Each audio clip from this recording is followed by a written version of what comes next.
ওই যে তাকিয়ে দেখেন ফিলিস্তিনের মধ্যে আজকে প্রায় ৭৫ বছর যাবত পর্যন্ত যুদ্ধ চলতেছে।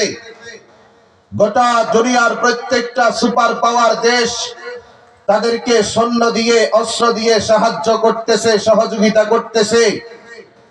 আর সেই সৈন্য আর অস্ত্র দিয়ে তারা সেই নিরীহ ফিলিস্তিনি জনগণদের উপর হত্যা যজ্ঞ আর ধ্বংস লীলা তারা চালিয়ে যাচ্ছে।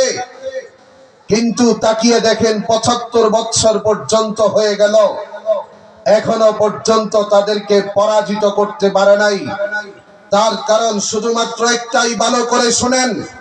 ফিলিস্তিনের জনগণ যারা আছে তারা যুদ্ধ করে আল্লাহর ঘরকে রক্ষা করবার জন্য, তারা যুদ্ধ করে নামাজ পড়বার জন্য, তারা যুদ্ধ করে তারাবি পড়বার জন্য, তাহাজ্জুদের নামাজ পড়বার জন্য। যার কারণে আজ পর্যন্ত তাদেরকে পরাজিত করতে পারে নাই।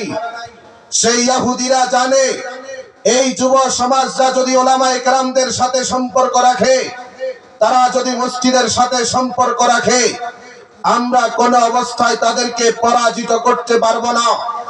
যদি পরাজিত করতে হয় তাদেরকে মসজিদের কাছ থেকে দূরে সরাতে হবে।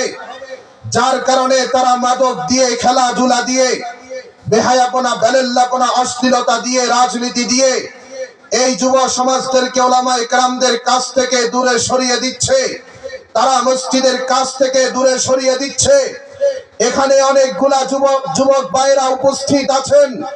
আমি আপনাদেরকে লক্ষ্য করে বলতে চাই, তাকিয়ে দেখেন আজকে ফিলিস্তিনের মধ্যে মাত্র অল্প কিছু সংখ্যক জনগণ, তারা যখন অল্প কিছু শক্তি নিয়ে গোটা পৃথিবীর সবচাইতে নিকৃষ্ট, সবচাইতে বড় সন্ত্রাসী সেই ইসরায়েলের বিরুদ্ধে তারা যখন যুদ্ধ করতেছে, তারা যখন জিহাদ করতেছে, গোটা পৃথিবীর প্রত্যেকটা মুসলমানদের প্রয়োজন ছিল একতাবদ্ধ হয়ে কাঁধে কাঁধ মিলিয়ে আল্লাহর পবিত্র ঘর বাইতুল মুকাদ্দাসকে রক্ষা করতে, ইসরায়েলের হাত থেকে মুসলমানদের ভূখণ্ডকে আবার উদ্ধার করতে কাঁধে কাঁধ মিলিয়ে একতাবদ্ধ হয়ে যুদ্ধের ময়দানে, জিহাদের ময়দানে সর্বাত্মক ঝাঁপিয়ে পড়া দরকার। বিজ্ঞান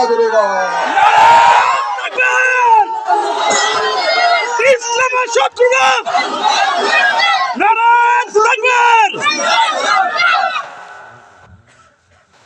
আজকে আমরা যুদ্ধ করতে পারি না।